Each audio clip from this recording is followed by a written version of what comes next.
Hi, this is Valerie with Give Me Lip and More.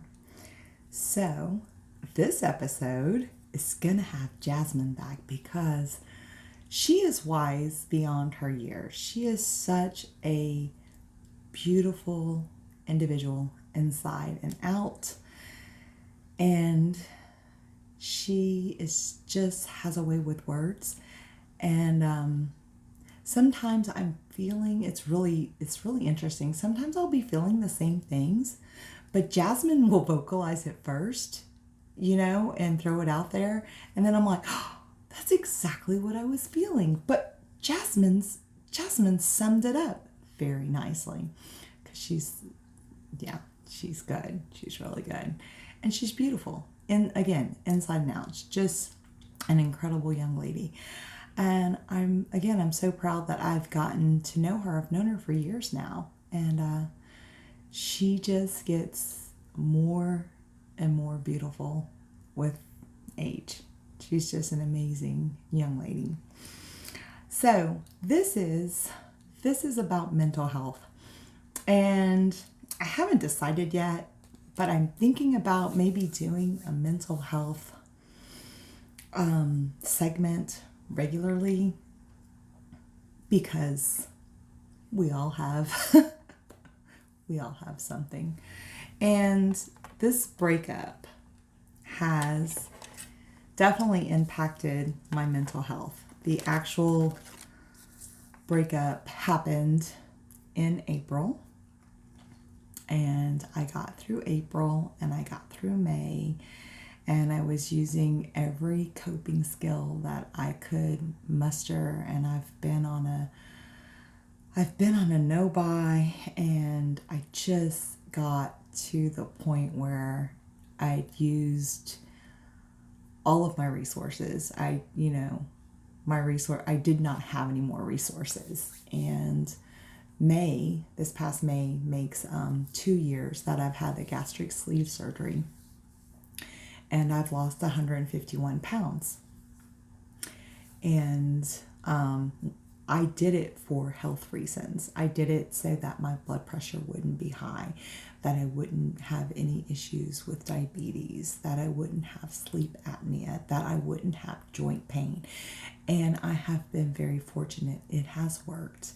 Taking 150 pounds off has, made my life better and healthier, and I can enjoy my grandchildren, and I can just do so much more now, and it's awesome.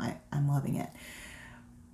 But with that being said, when I ran out of resources, it's very hard not to return to old coping mechanisms. And one of the ways that I used to cope was to overeat, eat excessive carbs, bread, pasta, rice, potatoes, and it was really hard. But I know that if I go back down that path, not only will I overeat, then I'll feel guilty for overeating things I shouldn't eat, and then it will make me physically sick because I haven't eaten those things for 2 years.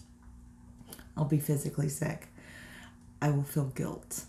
I will most likely put myself into depression because the guilt and the physical illness will then again impact my mental health more.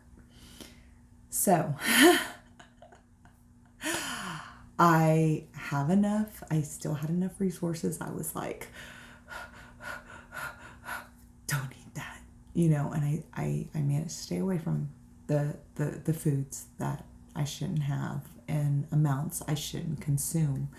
And I didn't turn to alcohol or narcotics or any really terrible coping mechanism. So I'm happy about that. So, my mental stability is much, much better. I'm always, though, running like a check system. Your light's on. Check where's the little light coming from?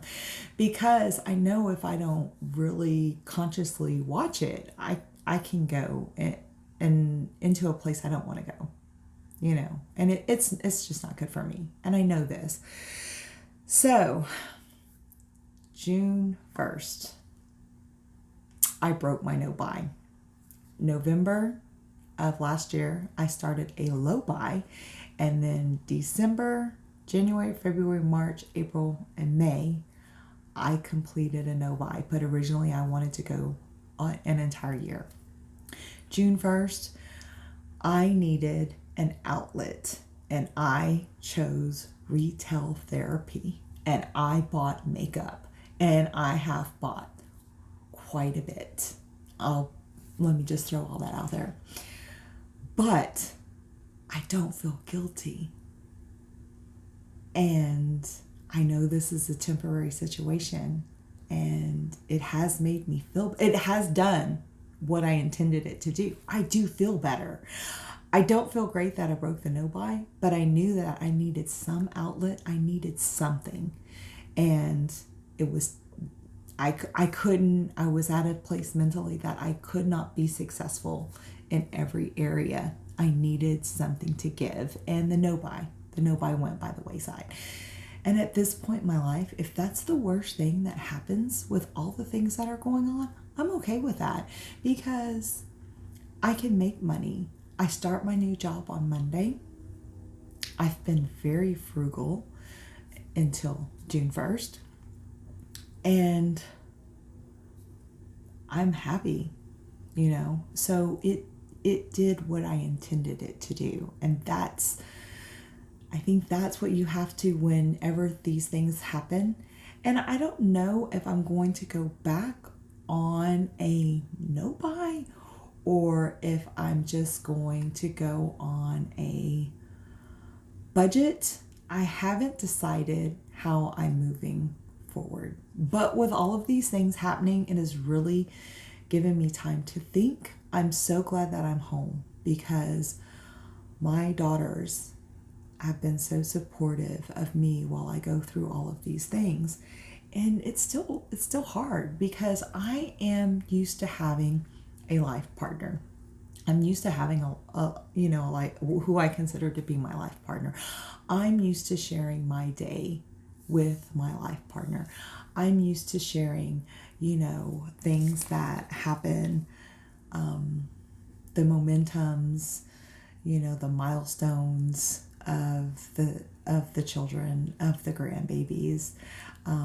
Leo, he's 2, and you say, "What's your name?" And he goes, "Bebe." We always say, "Leo, baby, don't do this," or "go get that," or whatever. So he thinks his name is Leo, baby.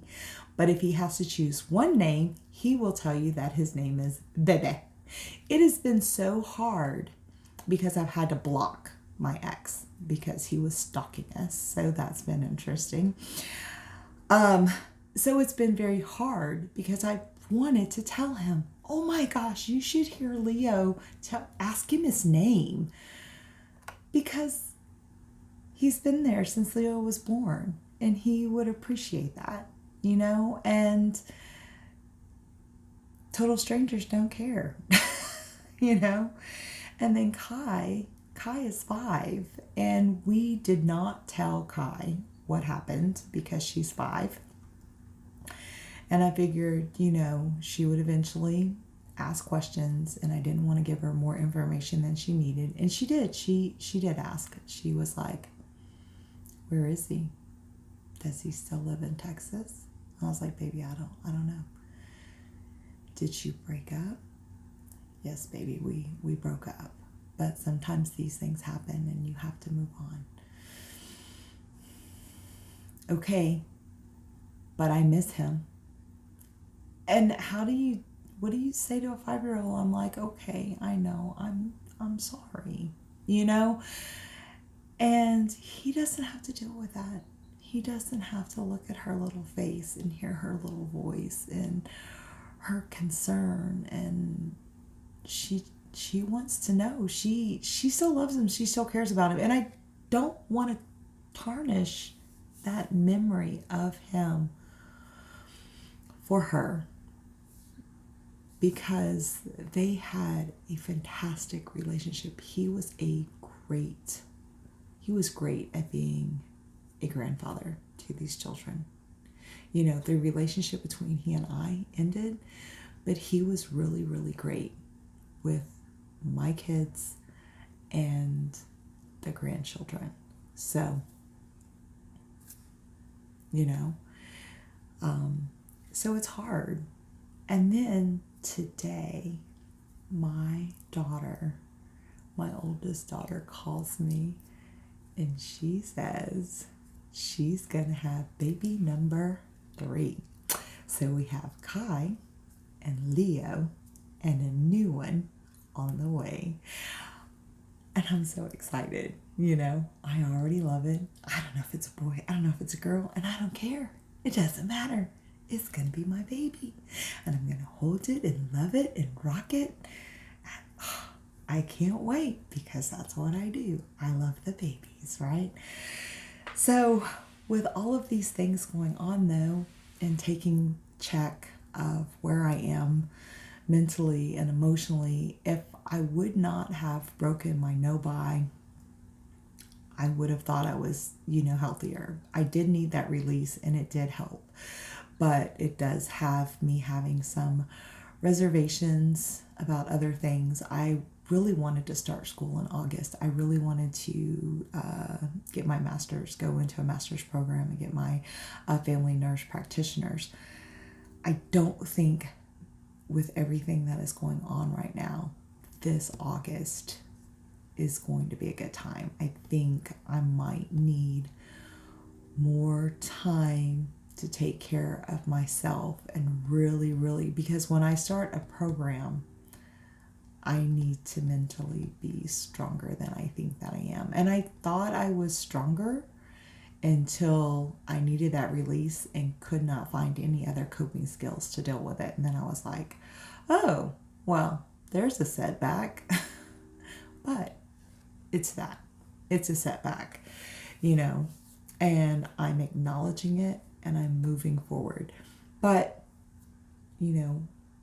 I think that all of you deserve to know because I shared with you why and how things were going, and I was so excited and I had done really, really great. And then, all of these things happened. And guess what? I am very human. So, the other things that, Jasmine's video, I'm going to include it with this. Jasmine's video, she talks about,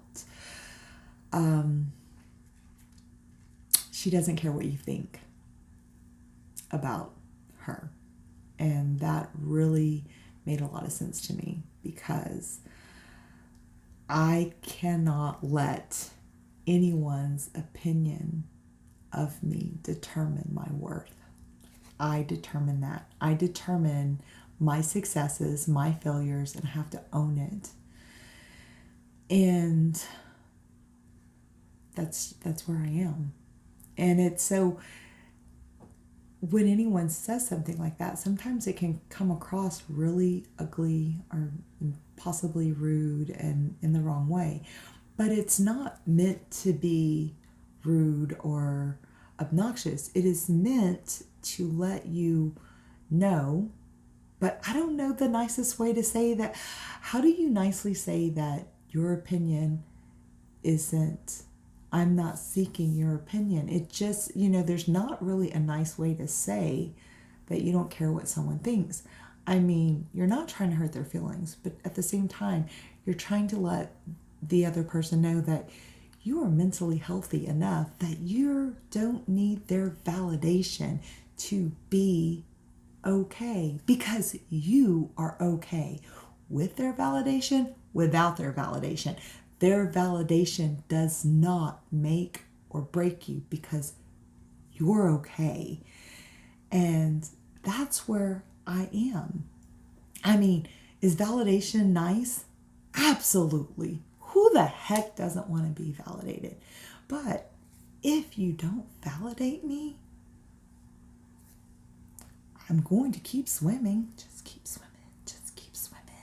Oh my gosh, while I'm talking about swimming, back to swimming, we went to Slurrbon, and my granddaughter, my granddaughter that's 2, she goes, swim, swim, swim, splash, splash, splash. It's the cutest. Anyway, okay, back to mental health. She helps my mental health, by the way. But that's where that comes from. So it's not saying that we don't appreciate you being kind, but at the same time, there's just some things that it's not going to matter. Now, do I feel that way about every single person's opinion? No, but total strangers, I really don't care what they think about me. My daughters, I value their opinion more, but sometimes even we have to agree to disagree because there's nothing else. And I'm not going to get, we try very hard to be very supportive of one another, but there's sometimes we're not going to see eye to eye on things.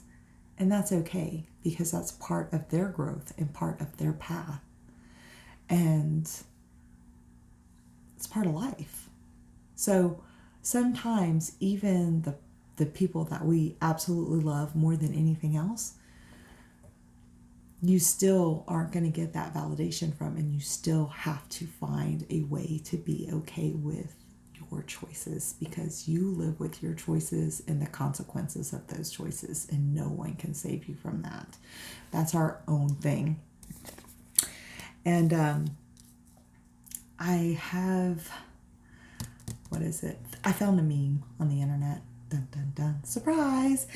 And I'm going to put it in somewhere. I don't know where. But it was like, it was titled 25 Things You Can Control. And the top 3 for me out of the 25 that I have to really work on, because we're all at different points and we all have different issues, is setting boundaries. I've got a really bad habit of not setting boundaries and then being disappointed that my boundaries were overstepped, but I never set them. Then they're overstepped. They're oversteps for months, and then by the time, because I think the best about people, right? So here's my boundary, and then someone jumps it, right? And I keep thinking, well, it was an accident, or they didn't mean to, or blah, blah, blah. Okay, they don't know my boundary because I didn't tell them. But instead of me voicing my boundary, I let this behavior continue, and then I let it fester, and then I get angry, and then I'm mean, and then they think I'm crazy. And I'm learning that is not the way to handle that. That is just not the way to handle it.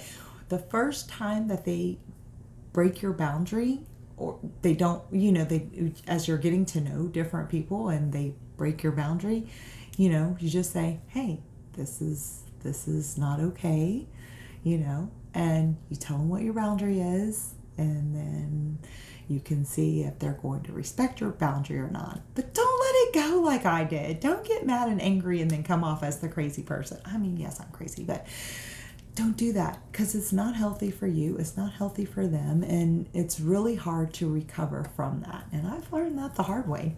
Oh yeah, more than once. And because I've got a thick skull. I didn't learn it the first time, by the way. The other thing is, I have to realize that in every success and failure, it's really easy for us to own our successes. Hey, I did this.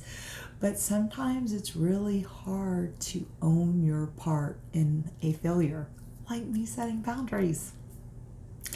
So I've got to really, when something doesn't go the way that I think it should go, I have to really, really look and say, okay, well, what happened? Where did that fall apart? And how do I correct that situation? Because I want to move forward. I want a good outcome. So is there something I could have done differently, said it differently, worded it differently, tone, all these different things go through my head of what could I have done? Because it took me a long time to learn how I was failing with my boundary issue. I don't know why it took so long, but now that I know, it's like ding, ding, ding, ding, ding. I think because I did not see where I was failing to communicate it immediately instead of letting it fester. I don't know why, but And then the third thing in this is self-care. I have learned that when I go through the trials and tribulations of life, and that's going to happen, and it's going to happen to all of us, and it's going to happen until we die. So that I need more self-care than I do normally. So again, this sort of kind of goes with my no-buy, because, and maybe this is weird, and I don't know, maybe, everybody has different coping strategies, but the makeup, playing with makeup, talking about makeup, doing makeup on YouTube, it makes me feel better. I really, really enjoy it. I only have 2 eyes. So did I need this new this or this new that or this new other thing? No, I didn't. I didn't need it because I only have 2 eyes. But I did need that external, whatever, new thing that makes me feel incredible, just to open the package and go, oh, look at the pretties. I'm going to try them on in another formula. So, is that a different form of insanity? Maybe so. Maybe so. I'll totally admit it. It's, but it's still a healthier coping mechanism for me than some alternatives. So, I'm figuring at this point in time, if that's the worst of it, then so be it. Because I know that I needed something, and that is the way that I chose to deal with it.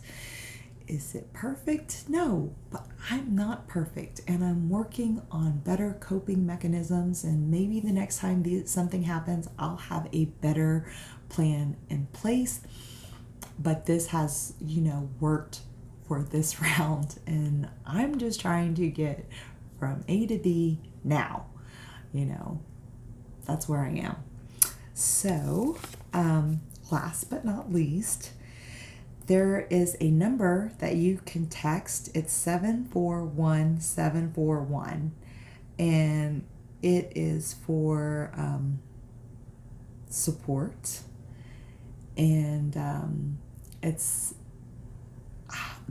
think they called it crisis support, but it's texting. So when you text that number, you get a crisis support person that will text with you, because today a lot of people they don't use the phone anymore. They do texting, and there's nothing wrong with that. Absolutely nothing wrong with that. So if you're a texter and you don't want to use a hotline, then I'm going to leave this information in the description box. And if you need access to that, my understanding is it's free, except for, I guess, whatever text message charges that you would have. But if you have unlimited texting, then it's not going to matter. And if you need it, please use it. This is also the month of Pride. So, there may be some other things going on in your life. You may need some additional assistance or help or resources. And we have to be there for one another, and I definitely am a Pride supporter, and that love is love, so anyway, if you've never been here, welcome, and if you've returned, you already know who you are. And I'm gonna put up Jasmine's video because she is amazing, and I hope you enjoy Jasmine as much as I do. So recently, my mom and I were having a conversation, and she was expressing her dislike for something that I'd recently posted on social media. I'd recently posted, it was in my story, I was flexing my thigh. I had hiked my shorts all the way up, and I was flexing what little muscle there was, or definition there was, back and forth just to see what I had. And she thought it was a little much. She thought it was a little risky. And she said, well, don't you think that that's just a lot? Is that really necessary? And I said, no, it's not a lot. I think it's fine. And she followed up with, well, what if someone from the church saw it? Doesn't that bother you? And now in my head, when she said that, I'm thinking, anyone from church on my friends list that has not seen me flex some part of my body by now doesn't follow me. I do it often. I do it all the time. It's part of what I do. It's part of lifting. We just do that. But before I could answer, she said, I know, Jasmine, I know. You don't care. And I said, you're right. I don't care what you or they think.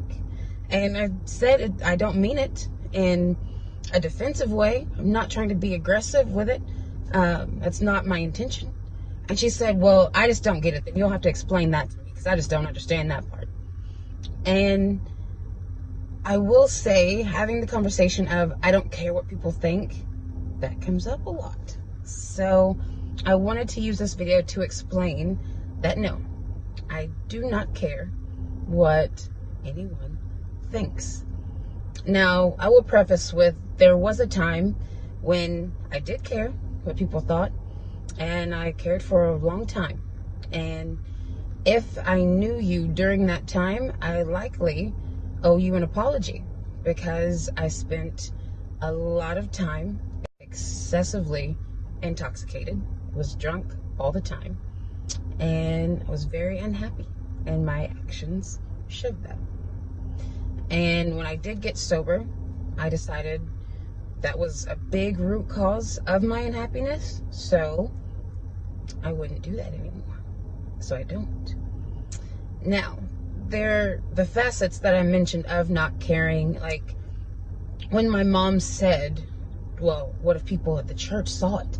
She wasn't so much, or that entire statement wasn't so much, Jasmine, you should care what the people at the church think about what you're posting, as much as it is, I'm your mother. I care what the people at the church think about me. And you're my child. So what are they going to think about me as a mom when they see you posting that? And that's understandable. I get that. Also, whenever someone tells us that I don't care what you think, we get kind of defensive, because we want validity. We want to say, well, hey, my thoughts matter. So you don't care what I think? We've already got our guard up now if we've heard someone say that. And also, in my experience, when I hear people say that they don't care what people think, oftentimes it comes out as, I don't care what nobody thinks, only God can judge me. And there's obvious cause for why that would be taken offensively. So, whenever I say I don't care what anyone thinks, this is not that. When I say that, I am trying to be the most logical person that I can be. And I am just simply operating within the confines of the limits of my own control. Because you see, it doesn't matter what I do, how I do it. I can't control what you or anyone else thinks about me. I have no control over that. I could be the most perfect person ever, and still someone could say that they don't like me simply because. They don't even need a reason. They could just not like me. And that is their choice. They could. But because I understand those limits and I understand the things that I cannot control, I do not waste energy on things that I can't control. I can only have so much energy and I can only dictate it to so many places. I'm not going to waste it on things that I simply can't control. I won't do that. So that is why I have the opinion that I have. Now, when I say that I don't care what people think, that does not make your thoughts any way, shape, or form invalid. Because your thoughts are valid. Because I do stand on the platform that the lives we lead are a direct correlation of our thoughts. Hence why I don't let the thoughts of others affect my life. Because I'm responsible for my life. I'm responsible for my situation. I'm responsible for my successes and my failures. As much as our society likes to boast that phrase, which I've never really been a big fan of, oh, they're praying for my downfall. I've never understood that because it really shouldn't matter. Because you can take that phrase and it can mean a couple of different things. That someone is praying to a deity that they want you to fail, or someone's motives and actions are lining up with getting you to fail. Now, I mentioned that I drank beforehand. Now, there could be someone out there that's just waiting for the moment that they see me take a drink just so they can say, see, I told you, all that sobriety bull. She didn't really mean it. She's not really sober. Look, she just took a drink. Either way, that person could have been waiting the past 3 years now or whenever. If I take another drink, they could have been waiting for that moment. But the moment that I pick up a bottle, I pick up a glass and take a drink and swallow, that's my choice. That's my responsibility. I lost my sobriety. That person didn't lose my sobriety. It has nothing to do with them. It's still my actions that are dictating what's happening. So if I were to drink, that would be up to me to get back on the wagon. It's not up to that person. And I will say this. I am very confident in the things that I think about whenever it comes to my success or my failures, because I'm always, one, focused on my goals. I'm always focused on them. And if I fail at something, I'm always going back over and seeing what I can do to make it better so I don't fail again. That's where I'm focused. That's what my focus is all the time. Now, if a person is focused on my failure, then they're not focused on their own success, because you can't focus on my failure and your success at the same time. So anyone that even would be praying for my downfall, I already know I'm going to go farther than you because I only worry about my success. That's automatically the only thing that I see. But I'm only able to only focus on my success because I'm not hearing the backlash of anybody else talking to me. So, to wrap up, that is what I mean when I say I don't care what you think. I do not invest energy in things that I can't control, and I don't focus on things that are out of my hands. So I understand it being offensive, but take a minute and really wonder, and really analyze your own thoughts. Why would you care what someone else may have to say about you, what someone else may think about you? Because at the end of the day, it's your opinion that you have to go to sleep with.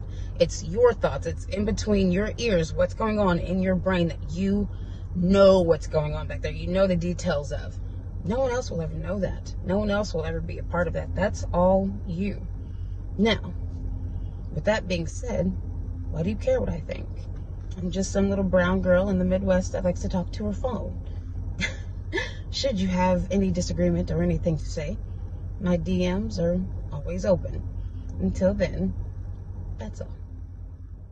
And I'm trying to talk her into, doing something with me regularly. Now, this will be the second installment of me and Jasmine, but it's random and it's by chance, which I'm not complaining, but I really would like to do something maybe a little more intentional. But who knows? Things happen for a reason. Maybe this is the way that it's supposed to be. I'm not fighting it. Life is good. Again, I hope you enjoy Jasmine. I'll let you go now. And I hope to see each and every one of you again soon. Bye.